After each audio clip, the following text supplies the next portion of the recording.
un pays de la gadoue. Jipoum Rémi Ngono, un fervent supporter de Samuel Eto'o. Là aujourd'hui, il commence à se poser des questions.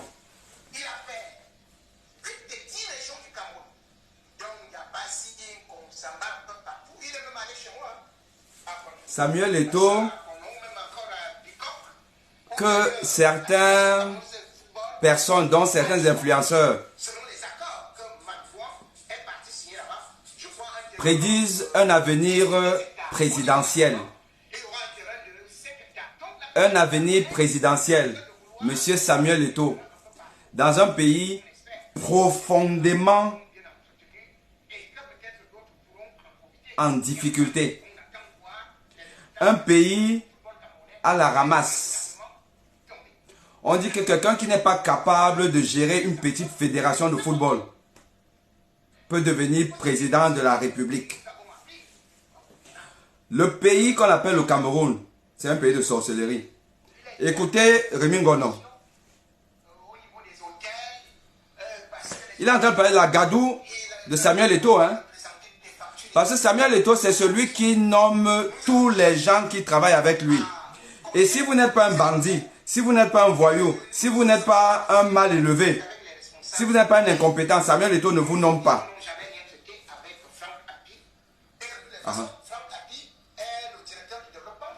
Franck Capi. Franck Capi. Je vais vous raconter des histoires sur Franck Capi.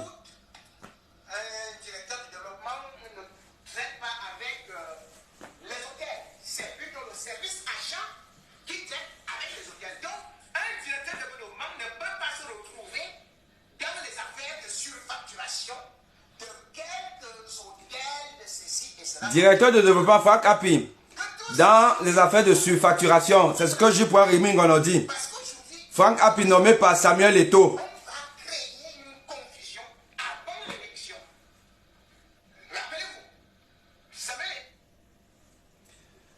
J'arrête d'abord avec ça. J'arrête avec les histoires de Samuel Eto'o parce que ce n'est pas le propos aujourd'hui. Mais c'est tout simplement pour vous dire que le Cameroun est un pays maudit. On a souvent dit Cameroun, pays béni. Non. Nous sommes un pays maudit. Un pays maudit parce que il faut être mauvais, incompétent,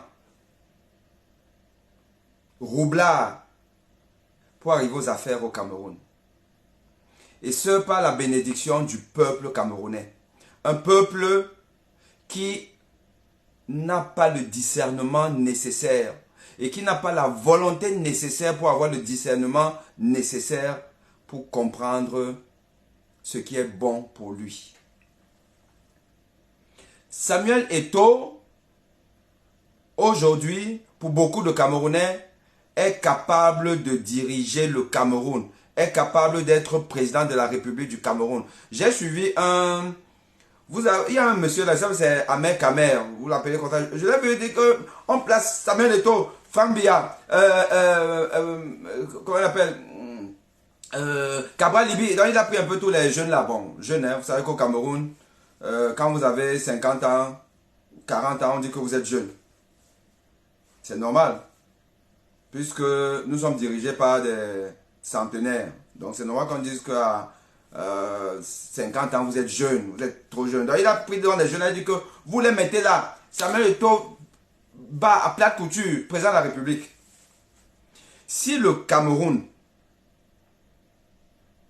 pays que Ahidjo a laissé prospère, ne peut donc compter que sur les Franck Biya, les Samuel Eto'o, les Cabral Libi, ou je ne sais pas encore trop qui là, pour relever le Cameroun. Mais les gars, on est foutus. On comprend pourquoi Cabral Nanjib est décédé. Et nous allons en parler. Dans un pays sérieux, dites-moi, prenez-moi un pays sérieux, ici, là, dehors, où Samuel Eto'o avait ses états de service. On peut même simplement, même en rêve, imaginer qu'il peut devenir président de la République. Même en rêve. Un monsieur qui n'est pas capable de diriger une fédération de football. La gadoue partout. Ça coule de partout. Les corruptions, on bat les arbitres, les gens ne sont pas payés, les hôtels ne sont pas payés, le championnat ne commence pas. La gadoue partout. Jusqu'à Jean-Paul Akono vient nous dire sur un plateau télé que il devait amener ma femme et moi au Qatar. Mais comme Jean-Paul Akono a dit que l'exclusion d'un gars de là, c'est pas bon. Bam! Et toi, fils le rancunier, on enlève tout. Donc, on n'aurait même pas su que l'argent du contribuable camerounais, aurait servi à amener l'épouse d'un monsieur qui travaille à la fédération. Enfin, je ne sais pas si Jean-Paul Akono travaille à la fédération en tant que tel. Mais son épouse. Imaginez donc le nombre de petites des uns et des autres. Je ne sais pas si Samuel Eto'o est petite. Mais tous les mecs là, regardez un peu le nombre de petites qui sont allés au Qatar avec l'argent des Camerounais. Mais Samuel Eto'o est incapable de financer le football amateur. Incapable de financer le football amateur. Je suis président d'un club amateur. J'ai joué le championnat départemental d'une CAM l'année dernière. Je devais jouer le championnat départemental de la Sangara-Maritime cette année.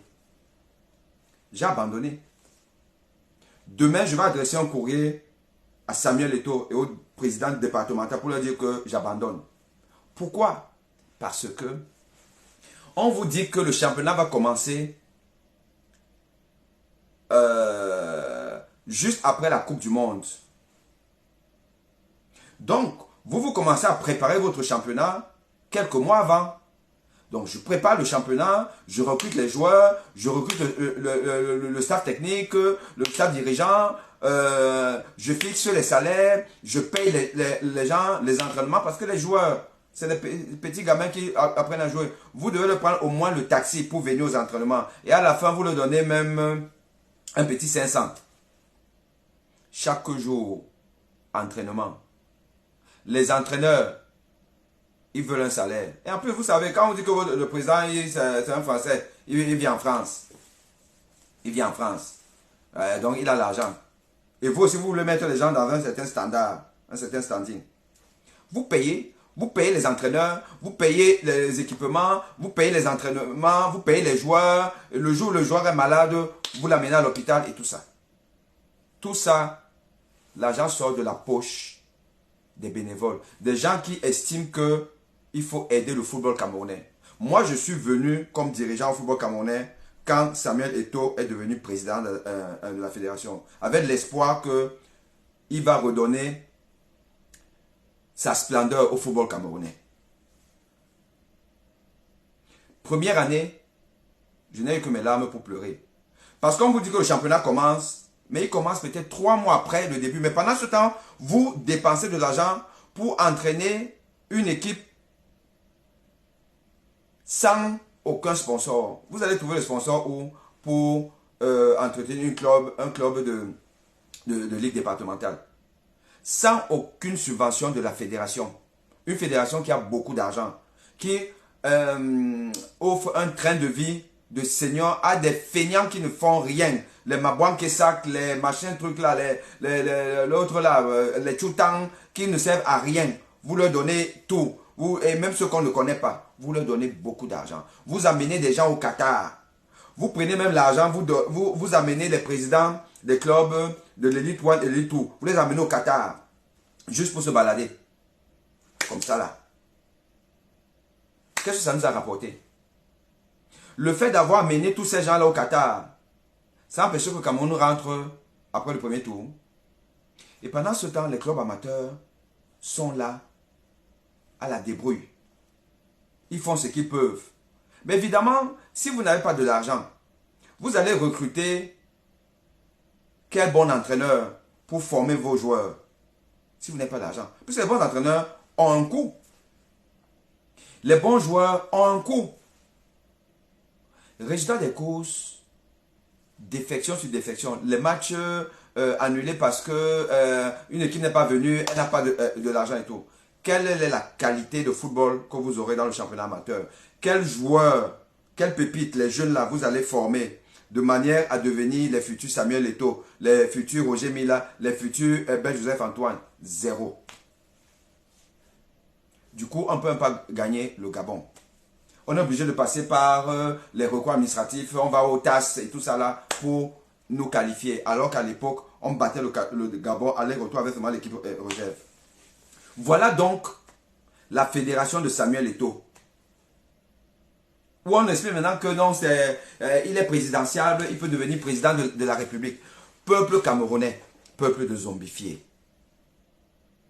Réveillez-vous. Je vois maintenant J. Rémy Ngono pointer du doigt la gestion de Samuel Eto'o. Ce que nous faisons depuis. Nous faisons ça depuis. Ça fait longtemps. J'ai fait mon premier direct conférence de presse. À la suite des tripatouillages à la Ligue du Cam. Où le monsieur là que vous appelez, comment vous l'appelez même, si c'est Crépin Niamsi, président de Diep Dinkam. Un soi-disant docteur qui passe son temps à dire ex-allié de Samuel Eto'o, ex-allié, parce que tu es candidat à la présidence de la FECAFOOT, encore une candidature, on sait trop qu'il y a des candidatures un peu bidons comme ça là. Pour après dire que bon, je retire ma candidature pour m'allier à Samuel Eto'o. Vous ne comprenez même pas. L'élection passée, ça fait déjà peut-être 2 ans ou plus. Il fait que signer ex-allié Samuel Eto'o. Parce qu'il veut qu'on valide ses tripatouillages à la Ligue du Cam. Donc, à la Ligue du Cam l'année dernière, lui et puis les dirigeants du département ont voulu absolument que le club du Cam soit champion de département. Mais ils sont faibles. Lui-même, il ne met pas l'argent pour avoir les bons joueurs. Donc, ils ont fait des tripatouillages et nous avons porté l'affaire à un autre club et nous avons porté l'affaire à la FECAFOOT. Nous avons écrit à Samuel Eto'o. Il n'a même jamais répondu. Il n'a jamais répondu. Samuel Eto'o n'a jamais répondu des griefs de malversation que nous avons portés objectivement contre Diep Dinkam et la direction départementale de la FECAFOOT. Jamais. Il ne peut pas. Puisque ce type-là ne fait que dire que, bon, allié Samuel Eto'o. Et vous le connaissez, Crépin Niamsi, tous ces postes, quelles que soient les bêtises de la FECAFOOT, quelles que soient les bêtises de Samuel Eto'o, il fait que le supporter. Samuel Eto'o aime les gens comme ça. Samuel Eto'o ne s'entoure que des griots qui lui disent, oh, après Dieu, c'est toi. C'est sûr qu'on est en train de lui chuchoter là, actuellement, que, tu sais, après Pobia, c'est toi. Voilà notre pays. Quelqu'un n'est même pas capable de diriger une fédération. Il n'a pas été capable d'être un remplaçant digne de la génération Boma. Quand lui, il a pris les commandes de l'équipe nationale, on sait où est allée l'équipe nationale. Pourtant, on avait des talents. Pourtant, on avait des bons joueurs. Les Alexandre Song, les Achille Mana, plein de bons joueurs, plein de talents. On aurait pu encore gagner au moins une Coupe des Nations avec lui comme patron. Rien. Zéro. Donc, comme coéquipier, compliqué. Dirigeant, on voit ça. Mais les Camerounais essaient de nous dire qu'il peut être président de la République. Donc, nous comme ça là, les gens sérieux, qui travaillent tous les jours pour essayer d'avancer. Nous, nous ne sommes pas intelligents. C'est quelqu'un parce qu'il a tapé au ballon, et très bien tapé au ballon. Il est devenu le Dieu des Camerounais. On n'a que ce qu'on mérite. Nous sommes dans un mécanisme de promotion de l'incompétence. Et à propos de ça, je vais vous parler de Nganu Ndjoumessi. Nganou Djoumessi, ministre des Travaux publics. Monsieur To, comment vous appelez ça? Dites-moi un peu, comment l'expression là? Taux de quoi? Taux d'accomplissement? Taux d'exécution? Je pense que c'est ça, non? Taux d'exécution. Attendez. Il faut que je vous suive en même temps.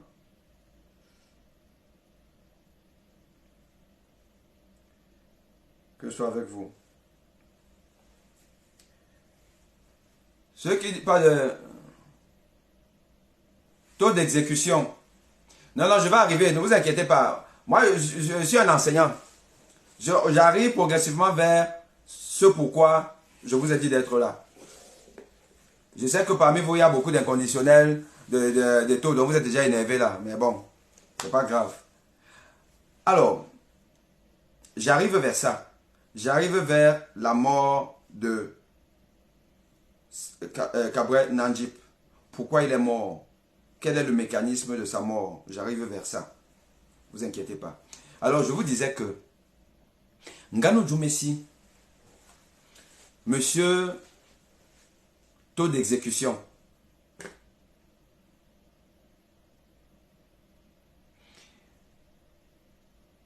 il fait comme tous les hommes du pouvoir au Cameroun. Tous les hommes du pouvoir à qui Dieu a donné la chance d'avoir une progéniture. Il faut absolument placer sa progéniture dans les sphères du pouvoir. Monsieur Paul Biya n'est pas le seul à vouloir placer son fils. C'est à la mode. Tous, vous avez vu Mebengo. Son fils est mon sous-préfet de mon village. Et je vous laisse les citer, vous les connaissez tous. Nganou Djoumessi, lui, il est donc venu dans mon domaine de prédilection pour appliquer la consanguinité, le remplacement de soi par soi-même, la prise de pouvoir par son sang. Nganou Djoumessi a une fille qui est cardiologue, jeune cardiologue, sans expérience, recrutée à la fac,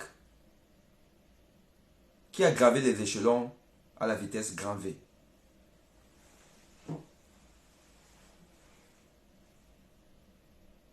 Et qui, l'année dernière, la session de l'année dernière du CAMES, le CAMES, ceux qui me suivent savent ce que je pense du CAMES.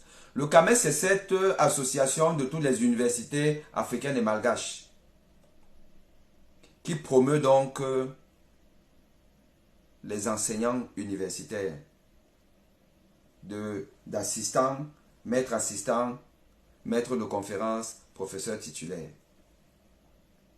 Chaque année, le CAMES se réunit dans un des pays africains où tous les candidats vont donc là-bas et sont soumis à l'épreuve de l'agrégation.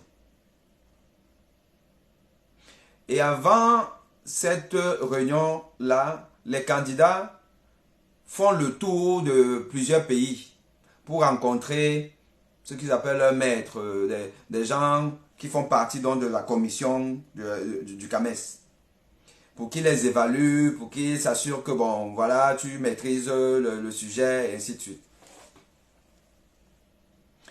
Le problème du CAMES, c'est que l'Africain aime l'esclavagisme. L'Africain aime rendre son subalterne esclave. Et donc, quand ils vont dans leur tournée là, c'est pour plein de choses, mais sauf réellement pour travailler la science. Et chacun y va comme il peut, avec ses moyens. La fille Nganou Djoumessi, donc, toute jeune maître assistant et tout, il faut passer maître de conférence. Elle fait la tournée. Elle va rencontrer les patrons, qui du Niger, qui du Sénégal, qui du Mali, ou je ne sais pas trop où, qui du Gabon. Mais elle y va avec un parchemin qui est quasi vide. Mais elle veut et elle doit devenir maître de conférence. Donc, c'est le lobbying. Parce qu'il y a des conditions pour passer son agrégation. Il y a essentiellement 3 valences, si je m'en tiens à comment ça se passe en France. Et parmi les valences, il y a les publications. Il faut avoir des publications. Qui dit publication dit leadership scientifique. Cette fille, cette jeune fille, elle n'a pas grand-chose. Pour ne pas dire qu'elle n'a quasiment rien. Donc, pour remplir dans des conditions officiellement, ben, il faut passer par un lobbying. Et puis, vous savez, hein, quand vous êtes ministre des Travaux publics d'un pays comme le Cameroun, ben, c'est pas très compliqué. C'est pas très... J'ai même envie de dire que c'est facile. Donc, voilà comment cette fille, vous partez sur PubMed.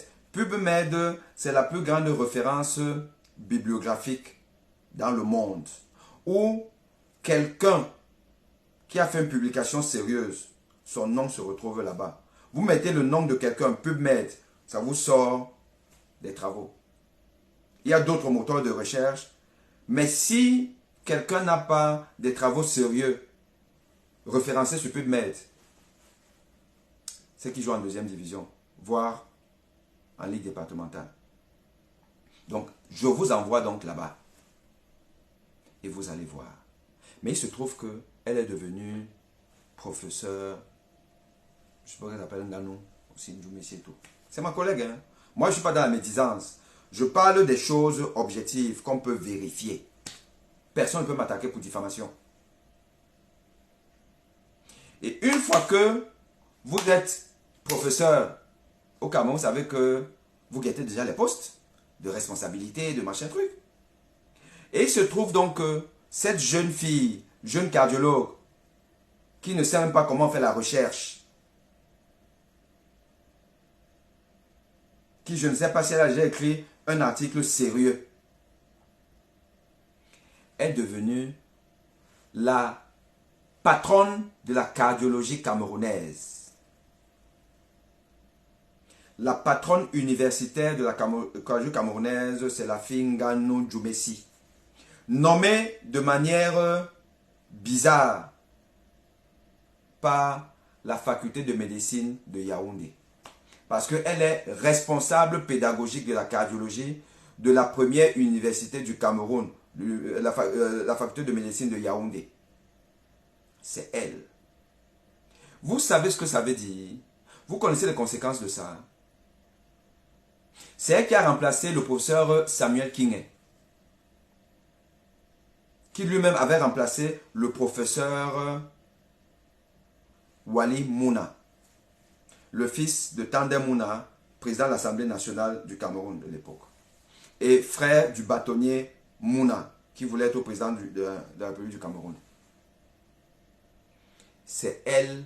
Donc, après l'imposant Wali Mouna, il y a eu le distrait,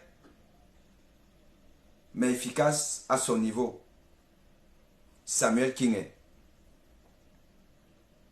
à qui on peut reprocher beaucoup de choses en termes de vision, en termes de je fais comment pour développer la cardiologie dans mon pays. Mais c'était un scientifique. C'était quelqu'un qui connaissait la science, qui connaissait la recherche, qui, dans les conférences internationales, pouvait parler et parlait. On sent que le mec, il connaît sa chose. Et donc, chronologiquement, depuis au moins, allez, on va dire, 4 décennies.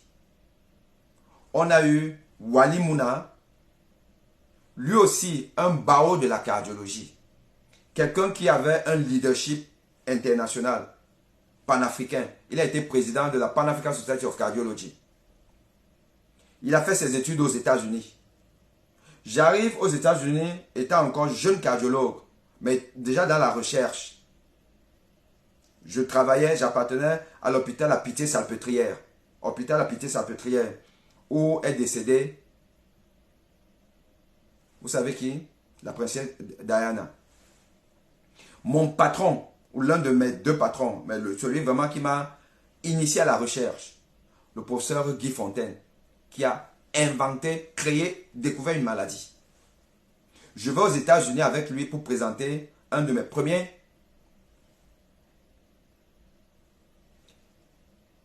travaux de recherche acceptés pour communication aux États-Unis. Entre 2 communications, je rencontre des patrons de l'American Heart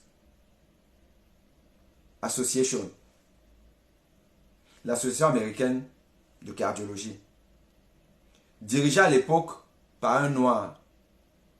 Et je le rencontre avec 2 autres blacks, mais américains. Et on se présente, je dis que je suis camerounais, je viens du Cameroun. Ah, do you know Walid Mouna? Je dis ouais, Walid Mouna. Donc, connu par les patrons américains. Un homme intelligent. Mais lui aussi, par rapport à la vision, comment développer la cardiologie au Cameroun, ce fut un échec. Mais, c'est un homme assis scientifiquement. Il a été remplacé par un autre aussi assis scientifiquement, Samuel Kingay. Et qui remplace Samuel Kingay? C'est une enfant qui vient de naître. Qu'on est venu, on a pris, on a traversé les aînés qui sont là depuis, qui ont une assise.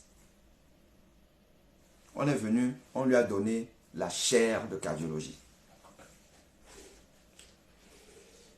Donc, le recteur de l'université de Yaoundé, Maurice Sosso,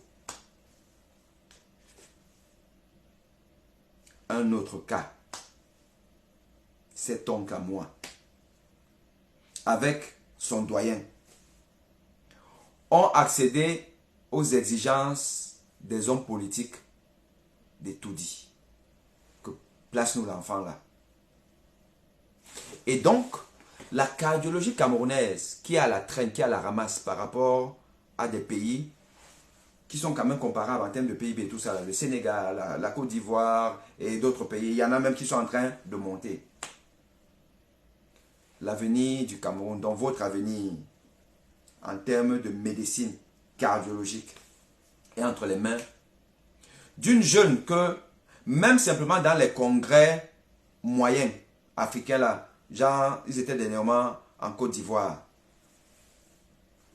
On ne la connaît même pas. Elle va raser les murs. Je ne vous parle même pas encore d'aller au Maghreb ou en Afrique du Sud. Là-bas même, ce sera encore seulement la sorcellerie. Je vous parle alors de l'Europe. Comme prochainement, là, on sera au Congrès européen de cardiologie à Amsterdam, fin août. Là-bas, c'est un rasage de mur. No name, no name. Mais c'est la patronne de la cardiologie camerounaise. C'est elle qui doit donc définir les politiques pour développer la cardiologie pour qu'on vous soigne mieux. La fille de Nganou Doumessi. Monsieur To, c'est de remplissage ou de... Parce que vos termes même villageois du Cameroun là, moi je ne connais même pas ça. Taux de réalisation.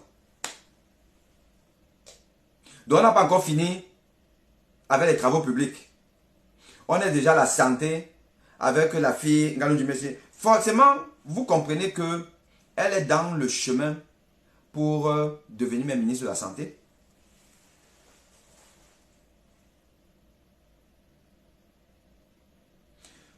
Nous sommes dans un pays de sorcellerie.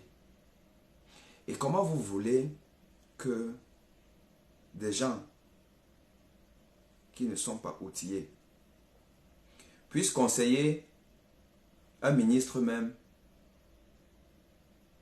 qui est une catastrophe, qui est là simplement parce qu'il a épousé la fille de Ngongo ou la nièce de Ngongo. Un incompétent doublé de méchanceté. Parce que quand vous dites zéro bébé, alors qu'on sait qu'il y a eu bébé, c'est que c'est grave.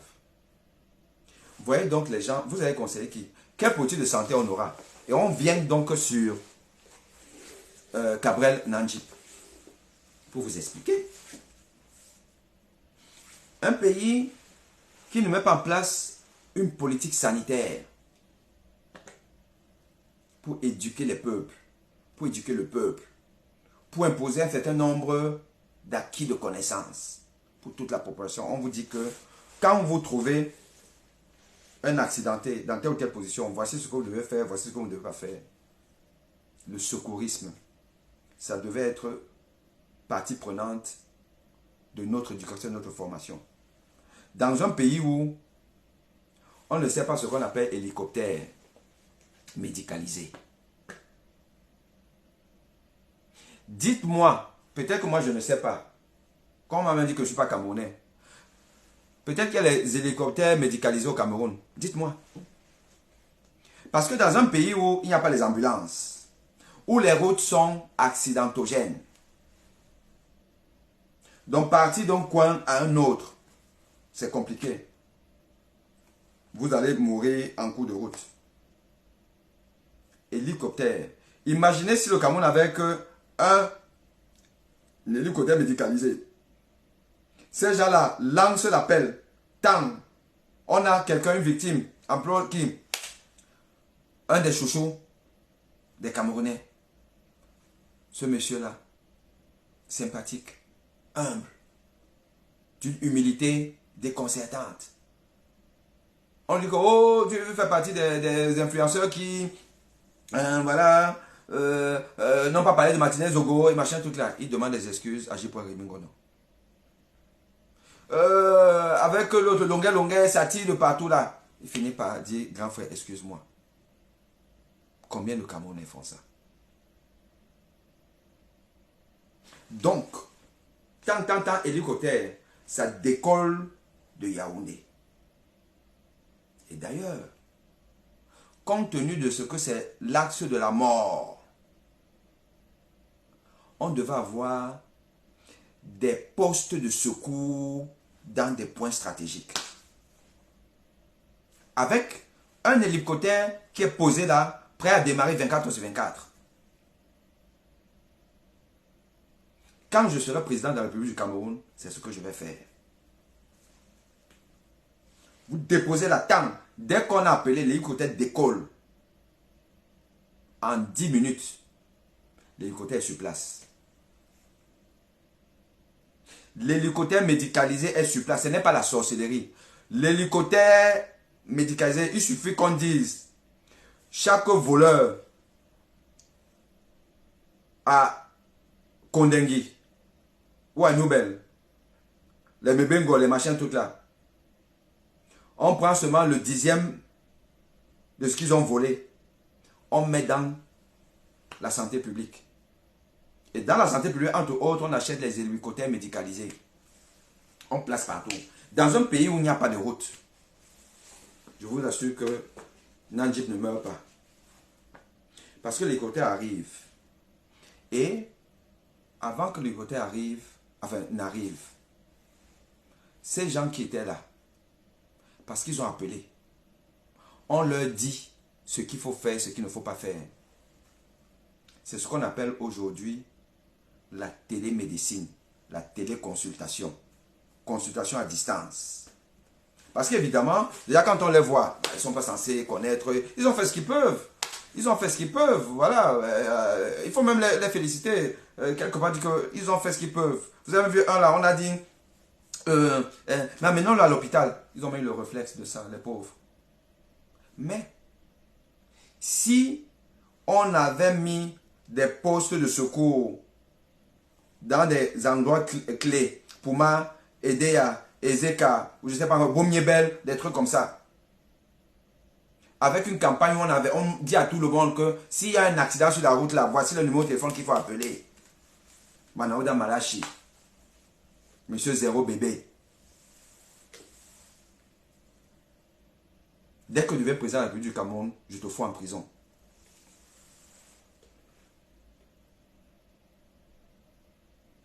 Donc, on vous explique. Non, non, non, non. Ne le touchez pas. Ne le sortez pas de la voiture. Parce qu'on ne fait pas ça. Assurez-vous, est-ce que le sang coule quelque part? On regarde là. On voit qu'il n'y a pas de sang et tout. Laissez-le, si vous pouvez, parce que les sièges peuvent se rabattre. Vous rabattez le siège. Vous laissez en position. Vous ne le sortez surtout pas.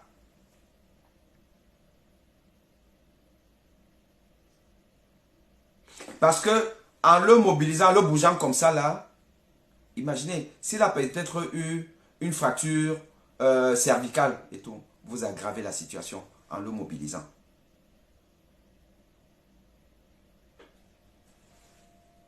On vous explique ça. Et voilà. Est-ce qu'il respire? Touchez un peu le pouls. Est-ce que, machin tout. On guide les gens.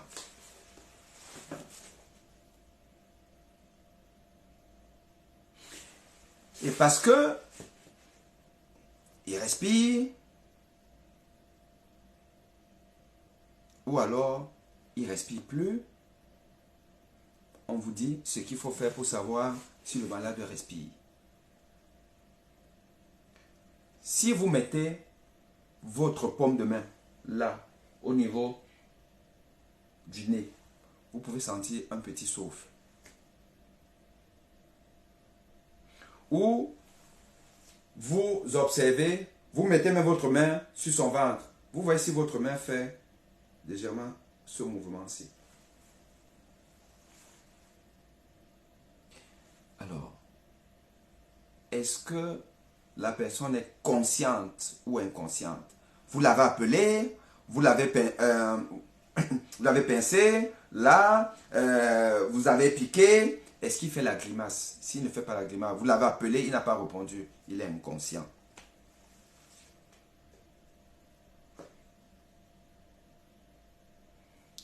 Est-ce qu'il respire? Dans cette condition-là, en général, le malade ne respire pas. S'il ne respire pas, ça veut dire qu'il est en arrêt cardiaque. Et à partir du moment où on n'a pas vu, parce que vous allez regarder, on vous a demandé, est-ce qu'il y a du sang quelque part? Parce que s'il y a du sang, il faut stopper le sang. Donc il faut le mettre dans une position où on va essayer d'appuyer la partie qui gicle et tout, pour stopper l'hémorragie, le temps que les secours n'arrivent. Mais s'il n'y a pas le sang, ou il n'y a pas suffisamment de sang et tout, il n'y a pas de fracture apparente, il est dans l'état où on a vu Nanji. La cause de son décès, donc c'est la souffrance de son cœur. Et le cœur a souffert comment? La décélération. C'est-à-dire que le choc, tant, même s'il y a airbag, mais le choc de la partie frontale, enfin la partie avec le volant et tout ça là, sur la poitrine, tant, à une vitesse qui dépasse 60 km/h. Ça fait un ébranlement du cœur. Le cœur s'ébranle. Cet ébranlement du cœur qui va entraîner des modifications au niveau des ions dans les cellules cardiaques et une lésion des cellules cardiaques va entraîner l'emballement du cœur, ce qu'on appelle la fibrillation ventriculaire. Le terme médical de ce mécanisme-là s'appelle quoi? Qui peut me dire? Je ne vous mets pas à contribution.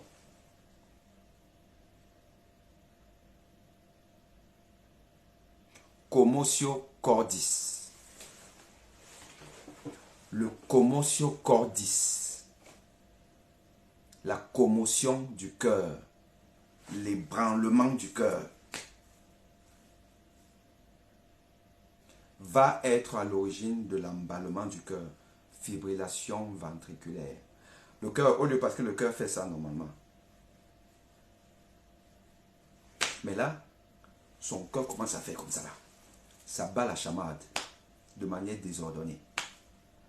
Et donc, comme le cœur doit faire ça, pour éjecter le sang dans tout l'organisme et nourrir le cerveau, nourrir l'estomac, les reins, tout le corps, le cœur, la fonction pompe. C'est ça. Mais cette contraction anarchique n'est pas efficace.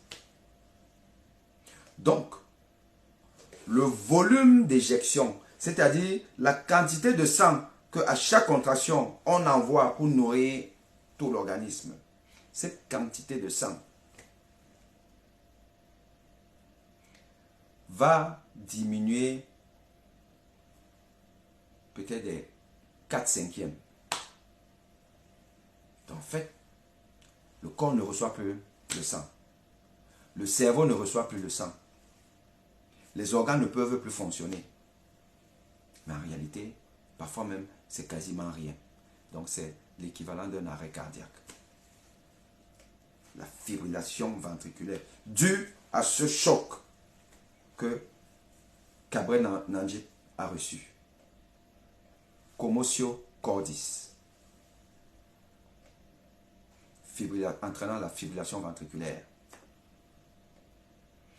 Et qu'est-ce qu'il faut faire dans ces situations? Il faut masser rapidement. Masser le malade. En ce moment-là, au moment où les secouristes là tirent Cabrel de la voiture pour l'amener là dehors et le larguer comme ça, on fait comment on l'amène à l'hôpital? Si on l'avait massé, ce bonhomme sera encore en vie. Si on avait commencé à masser, après avoir appelé les secouristes, pas les secours du Cameroun qu'on connaît là, les secours du Cameroun de Méboni, c'est-à-dire que quand on sera un vrai pays, ou d'un autre bon candidat, pas vos candidats là, c'est pour ça que je vous ai commencé par les États-fils et tout ça, on me dit que les États-fils, président, machin, tout ça, quelqu'un qui ne peut pas diriger une fédération, incapable de diriger une fédération, il va être président d'un pays. Vous aimez la sorcellerie dans votre pays là.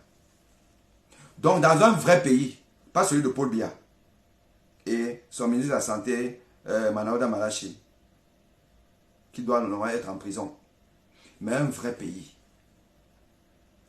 On appelle donc les secours, l'hélicoptère décolle en 10 minutes chrono, voire 5 minutes si c'est que il y a un poste pas très loin. En 5 minutes, l'hélicoptère est sur place.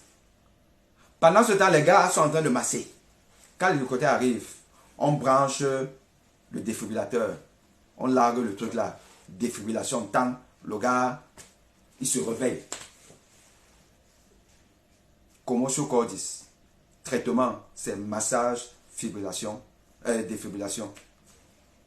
Les deux choses qu'on ne sait pas faire au Cameroun. Si vous allez regarder, comme il n'y a pas de formation grand public, le nombre de Camerounais, sachant faire un bon massage, là, au creux sternal, comme ça, là, vous appuyez comme ça, vous faites ça, tac, tac, 100 compressions par minute, tac, tac, tac, tac, tac, tac, tac, tac, tac, tac, tac, tac. Ils étaient 15. Dès que vous commencez à fatiguer, vous passez le relais à quelqu'un d'autre. Tac, tac, tac. 5 minutes après, l'hélicoptère est là. On a branché le gars. Soit on l'a récupéré avec ça. Soit le défibrillateur, dès qu'on a branché, et tout ça là, pendant qu'on l'installe et tout ça, vous continuez, vous ne devez pas arrêter. Vous n'arrêtez pas le massage. Tac, tac, tac, tac. Pendant que les autres, on le branche là, on met les patchs là, on branche le défibrillateur. Vous arrêtez quelques secondes parce que le défibrillateur automatique va reconnaître est-ce qu'il est en fibrillation, est-ce qu'il a récupéré le rythme sinusal normal ou est-ce qu'il est en asystolie. S'il est en asystolie, c'est qu'il n'y a aucune contraction. Allez, pour recommencer. Tac, tac, tac, tac, tac. S'il est en fibrillation, tout le monde lâche là. Le défibrillateur charge. Allez, envoie une décharge. 200 joules. Tam. Le gars, il revient en lui. Et on récupère notre artiste, notre comédien. Et l'hélicoptère le retransporte donc vers un hôpital où il va être mis en surveillance, scopé et tout, branché, voilà. On le surveille pendant un moment. Parce qu'on sait que le pronostic du commotio cordis, quand on fait la réanimation rapide, il est bon. Parce que c'est pendant l'ébranlement là, comme je vous l'ai dit tout à l'heure, qu'il y a tout ce désordre physico-chimique qui va donc entraîner la fibrillation. Et dès que la fibrillation est partie, elle s'entretient. Mais quand on a cassé le cercle vicieux par massage et puis défibrillation, on a stabilisé le malade. Bon pronostic. Quelques heures après, il va commencer à faire des divers avec vous. Chers Camerounais, moi je vous ai toujours dit que vous là, qui pensez que nous sommes les fous, que nous dérangeons, nous vous dérangeons, vous voulez voir vos enfants mourir, grandir, vous n'allez pas voir vos enfants grandir. Gabriel Nandjip ne voit pas ses enfants grandir. Gabriel Nandjip ne voit plus ses enfants grandir. Voilà, 40 ans de souffrance. Une piste, 40 ans. 40 ans. Paul Biya n'a pas pu construire une autoroute. Douala Yaoundé, 40 ans. À Zambawama. Makobonala. Wabodje. 40 ans.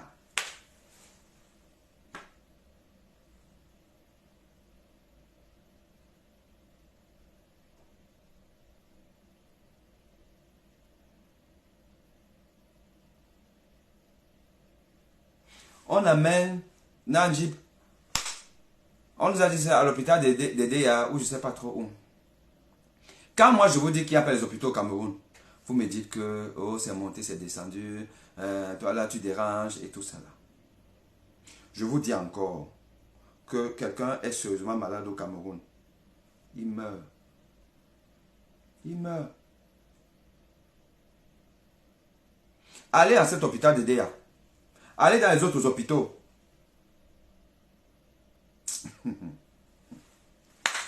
Ouais, c'est pas possible. Le pays. Vous voyez les gens là avec les gros costumes. On a dit que Ngongo était à Douala aujourd'hui. Ils sont tous là dans de beaux costumes. Ils sont tous beaux là. Les grosses réunions sont tout beaux. Mais leur résultat, leur fait d'armes, la gadoue,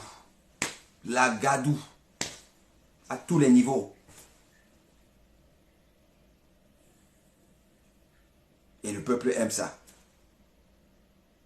Vous voyez même des gens que vous soutenez d'être des gens sérieux viennent sur les plateaux télé. Il est aussi il est Camerounais comme tous les autres Camerounais. Il est Camerounais, non? Il a le droit de peuple de villageois. Droit de quoi? Si Franck Biya ne s'appelait pas Franck Biya, quelqu'un pouvait même seulement imaginer qu'il peut devenir président. Il n'a droit à rien du tout. À rien du tout. Sauf dans un pays qui veut s'enfoncer. Dans un pays qui veut s'enfoncer, oui, il a droit. Un jour, je vais vous faire une révélation. Mais retenez une chose que je vous dis aujourd'hui. Les gens sur qui vous comptez,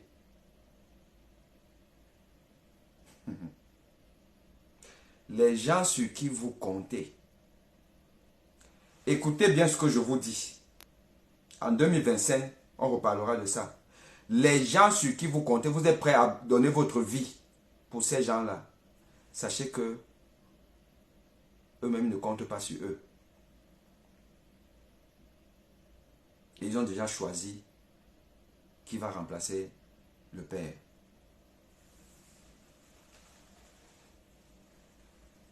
Je m'appelle Aimé Boni. Je suis au courant de beaucoup de choses. Je parle avec beaucoup de gens.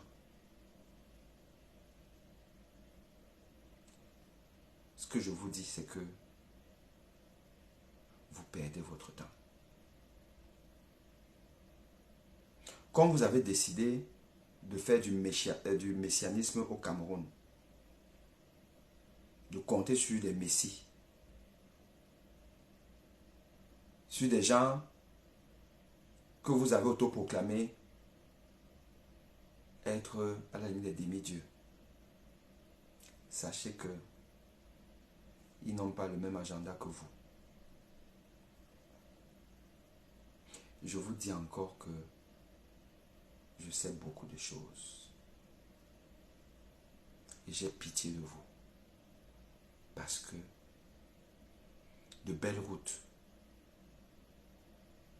non accidentogènes, de l'eau, de l'électricité, la bonne formation, les bons soins, je peux vous assurer que je vous donne rendez-vous dans 30 ans. Il n'y aura pas ça au Cameroun.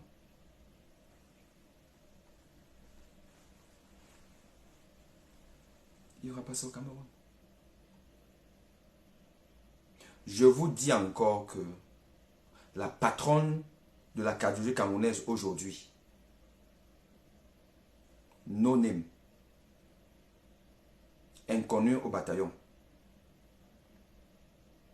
à peine sortie de l'école, mais parce que c'est la fille d'un gagnant du Messie.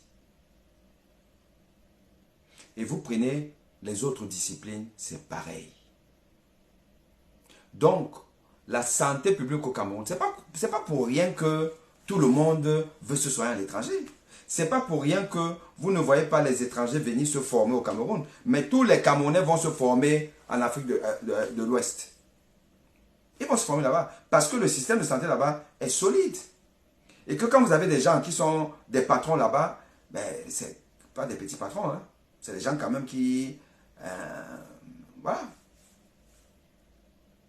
Demandez à beaucoup des étudiants camerounais, les jeunes médecins qui partent faire leur spécialité, qui au Sénégal, en Côte d'Ivoire et tout. Ils vont me dire qu'il n'y a pas photo entre les patrons de là-bas et les patrons du Cameroun. Puisque les patrons du Cameroun, vous savez comment est-ce qu'on les nomme? Famendongo, le fabricant des sachants camerounais. C'est lui qui est assis là pour décider comment toi tu vas être professeur, toi tu vas être professeur. Donc, si tu ne fais pas la talakou, tu n'es pas dedans. Et vous voulez avoir un système de santé solide? Impossible. Impossible. Impossible. Gabriel Nandjip est décédé d'un commotion cordis. Aujourd'hui, dans un système de santé solide, on ne meurt pas de ça. Avec une prise en charge spécialisée dans un délai de 5 à 10 minutes. Et entre-temps, on a appris aux gens à faire des massages. Où il y en a le réflexe de mettre en place un système de consultation à distance pour expliquer aux gens ce qu'il faut faire. Gabriel ne serait pas mort. Et ça, ce n'est pas compliqué à mettre en place. Ce n'est pas compliqué.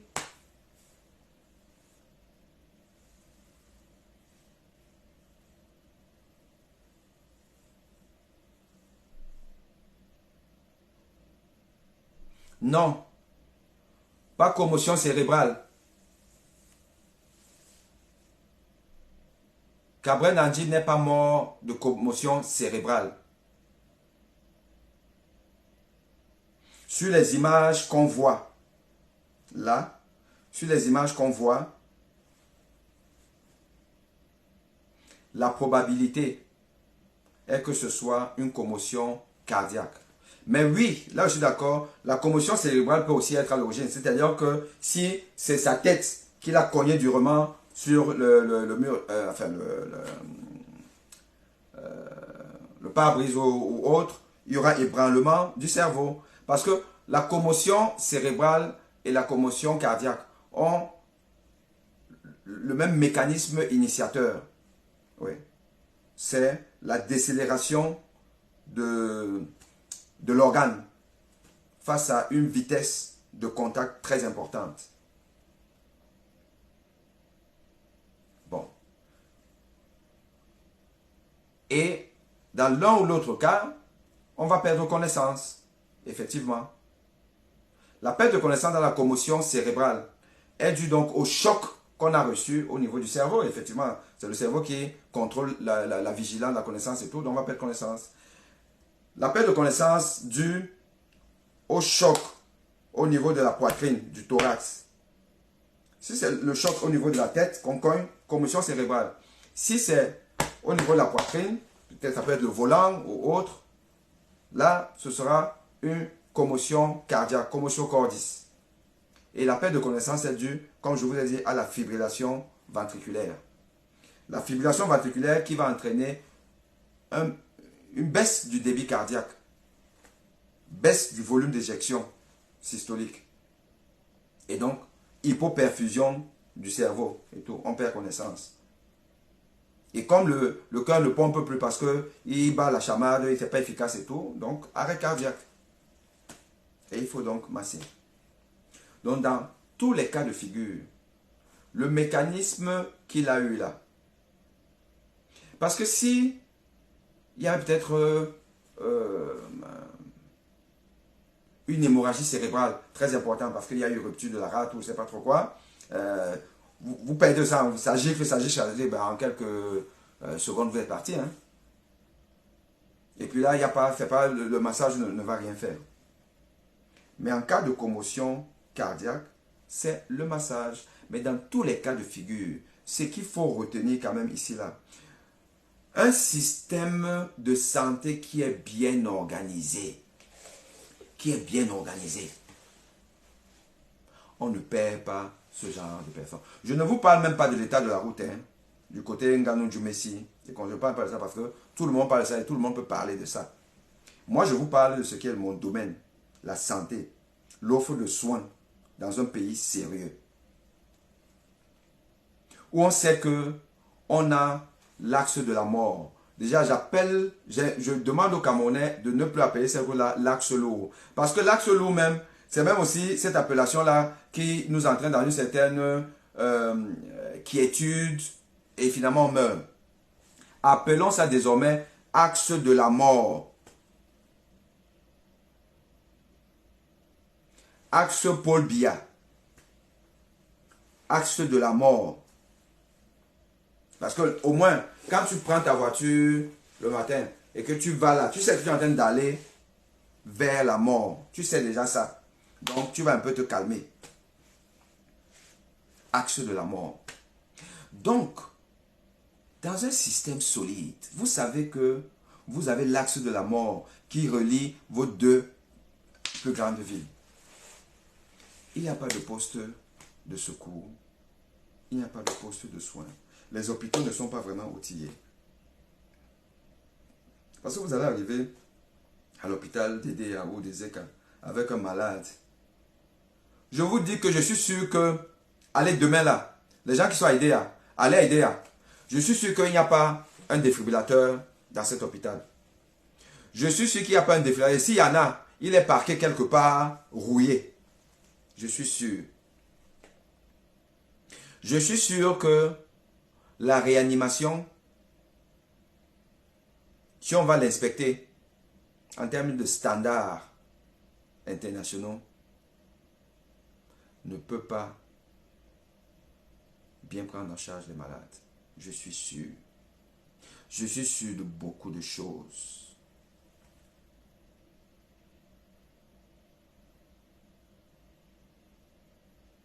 Mais beaucoup d'entre nous connaissent l'Europe ont été formés en Europe. Quand on rentre là-bas, c'est la sorcellerie. Donc, les gars, je ne sais pas s'il y a quelques questions à répondre, mais je pense que non. Je vous ai fait ça. Ce que vous devez retenir, c'est que si vous avez affaire, enfin, si vous êtes témoin d'un accident de la voie publique avec beaucoup de dégâts, évitez de bouger le malade. Assurez-vous que ces voies aériennes sont libres.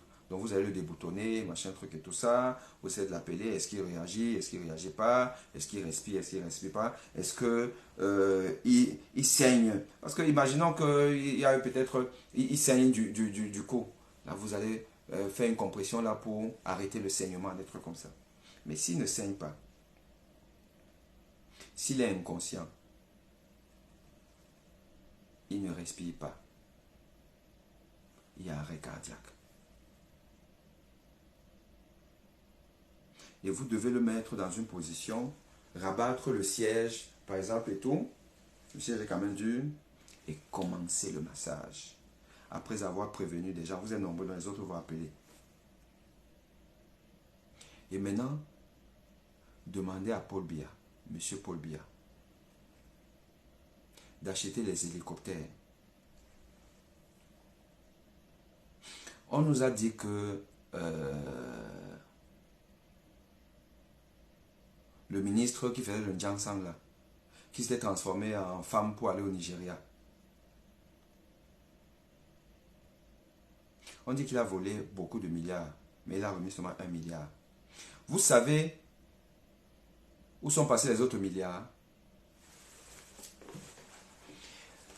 J'ai rencontré ce monsieur il y a quelques mois au Palace Trianon à Versailles. Une association française, des Africains de France et tout ça là, nous avions réunion dans ce Palace Trianon à Versailles. On a fini notre conférence et tout. D'ailleurs, à l'occasion de cette conférence-là, où on avait en ligne beaucoup d'étudiants de part et d'autre, un étudiant ivoirien nous expliquait que les conditions de formation là-bas aussi, les étudiants, ils font des gardes, ils n'ont pas de commodités pour... Bon, l'Afrique c'est compliqué. Et dans un autre séminaire, un autre Ivoirien nous avait dit que l'absentéisme, il y en a aussi en Côte d'Ivoire. Et je vous ai dit que mon collègue algérien a parlé aussi du même phénomène en Algérie. Comme vous voulez me tuer là. Comme le doyen de la fac de médecine et puis le recteur Magloire veulent me tuer. Parce que j'ai dit la vérité. Sachez-le. Donc, il faut savoir que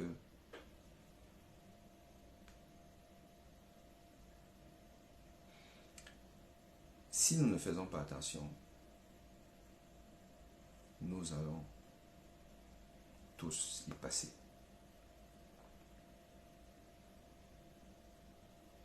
Si nous ne faisons pas attention, nous allons tous passer.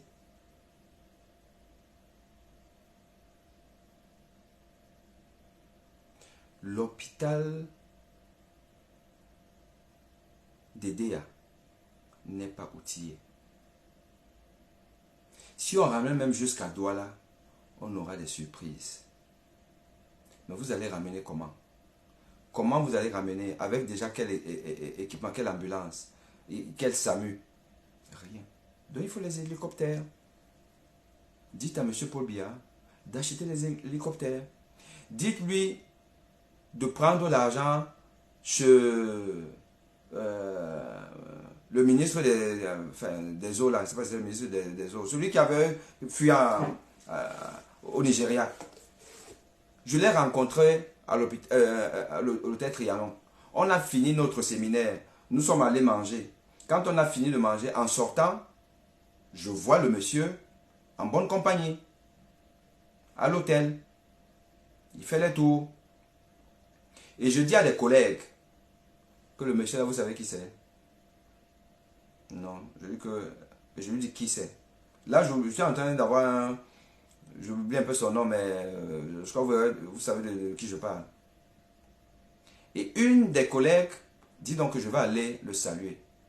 Elle est allée, parce qu'il était assis quelque part avec sa compagne. Monsieur... J'ai oublié son nom. C'est vous, machin. Et ce monsieur, oui, ministre Jansan, à Tanganakuna, moi, j'ai vu à Tanganakuna, à l'hôtel Trianon. Il logeait là. Quand on l'a libéré là, il allait à la présidence saluer ses amis de la présidence et puis voilà, maintenant il se balade avec notre argent, il bouffe notre argent. Il a dit à la dame, non, vous vous trompez, vous faites une erreur et tout. À Tanganakuna. En temps normal, si c'est quelqu'un qui était un bon commis d'État, il a rendu service à la nation, il a fait des choses, il a créé des emplois, il machin truc, maintenant il se repose et tout, mais il serait même comme une vedette à signer des autographes. Mais non, il fuit la célébrité. Vous avez vu quelqu'un qui fuit la célébrité? Parce que ces gens-là, ils sont venus sur cette terre pour finir avec nous. Ils sont venus sur cette terre pour finir avec nous. Et partir avec notre argent. Et manger ça comme Don Basilio. Ouais, Don Basilio. Mais comment je ne vais pas oublier les noms? C'est déjà même que vous devez les oublier. Parce que comme on ne peut rien, on est dans un pays où de toute façon on peut parler, rien ne change. Pour ne pas avoir l'AVC, moi je préfère même oublier ces gens-là et oublier leur nom. Don Basilio. Je l'ai vu au Trianon. Donc il se la coule douce. Il vit bien. Parce que je vous rappelle que le Trianon, le palace Trianon, c'est pas vos francs CFA. Hein. Tu sors de l'argent pour loger là-bas.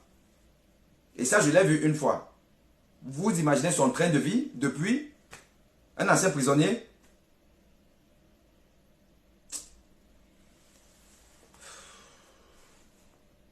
Je vais prendre la nationalité. Je ne sais pas. Je suis en négociation avec quelques pays africains là. Je vais prendre une autre nationalité. Et c'est devant vous, devant caméra, que je vais déchirer mon passeport camerounais. Je vais déchirer ça. Parce que c'est même pas la peine.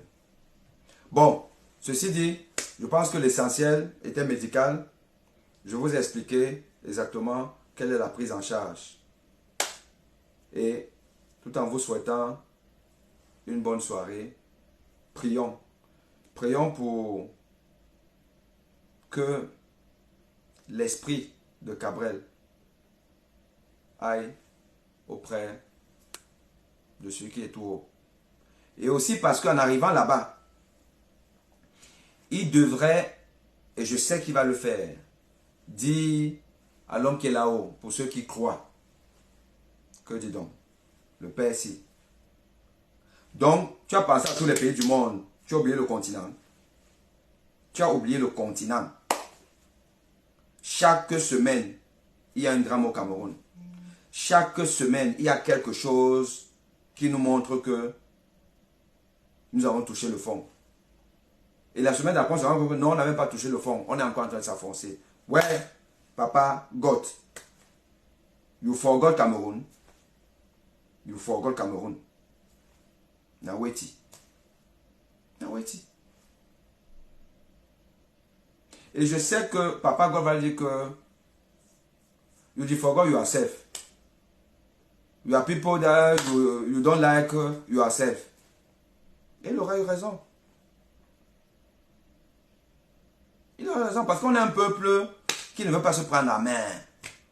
On a les exemples, le Sénégal nous parle. Le Sénégal nous parle. Le Burkina nous a parlé. Les Algériens nous ont parlé. Le Sénégal nous parle. On est là, on dit que je veux voir mes enfants grandir. Grandir où? Je vous ai dit ça aujourd'hui dans le direct de ce matin. Vous allez grandir avec un spermatozoïde. Pour avoir les spermatozoïdes vigoureux, là, il faut bien manger, il faut être à l'aise, il ne faut pas avoir des soucis, il faut être... voilà. Vous voyez nos femmes là qui se disent belles, elles disent qu'elles sont influenceuses du corps. Ouais, le corps d'une femme. Vous sentez qu'elle vit mal? On vit mal au Cameroun. Donc vous n'allez pas voir vos enfants grandir. Najib ne va pas voir ses enfants grandir. Donc continuons. Continuons comme ça là. Frambouya va venir. On dit qu'il est jeune, 50 ans. Et puis vous savez que dans cette famille-là, c'est jusqu'à 100 ans. Hein? Donc il aura encore pendant 50 ans. Donc imaginez donc, un monsieur, on ne sait même pas si c'est bien en français. On ne sait pas s'il connaît sujet, verbe, complément. On ne sait même pas s'il a le baccalauréat. On ne sait rien de lui. De positif. Mais il va prendre le pouvoir. Parce que même les gens sur qui vous comptez là, vous croyez qu'ils comptent sur eux-mêmes. Ils ont déjà dealé. Et je vous dis ça. Et je vais vous faire des confidences le moment venu. Mais retenez ce direct d'aujourd'hui, que je vous ai dit ça. Parce que je sais. Et tout ça, pourquoi? Parce que le peuple n'est pas déterminé à tourner la page. Le peuple n'est pas déterminé.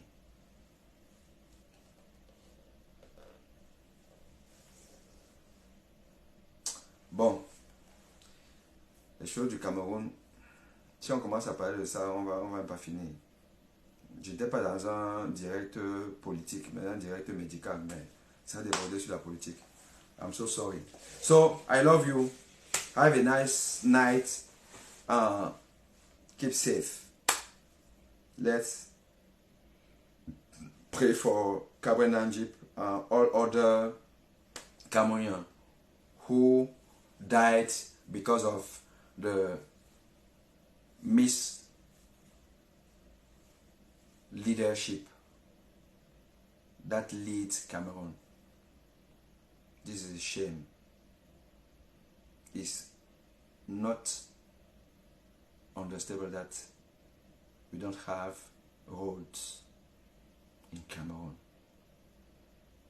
From Douala to west,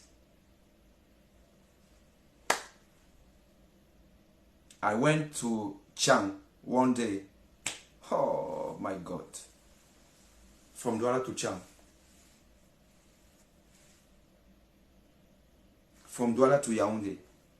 The two main cities of Cameroon.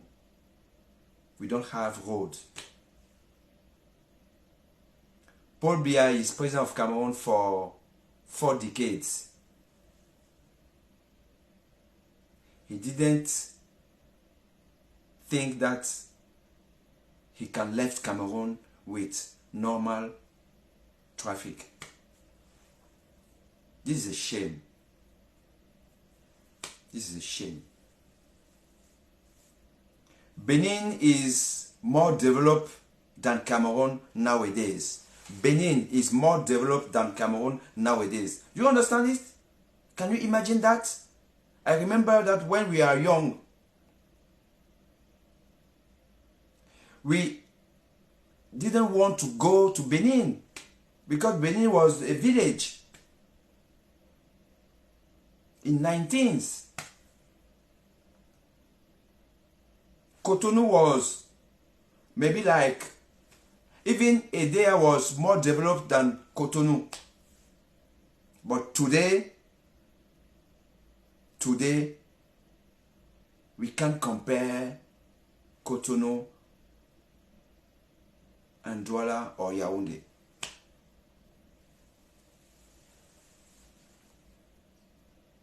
I saw in social media pictures of Yaoundé and Douala in the 16th and 17th decades compared to nowadays. We are more underdeveloped than in that period. So we did not progress, but the contrary. How do you imagine that? How do you imagine that? So rich country, all facilities, all we have, oil, gas, agriculture, and other means to be developed, but we are poor, poor, and poor, and poor. No company to go outside the country. How diaspora can develop Cameroon if we are not able to offer Cameroonians the means to come to Cameroon easily and fastly? No way. Have a nice night and see you tomorrow with another discussion regarding our country. Goodbye.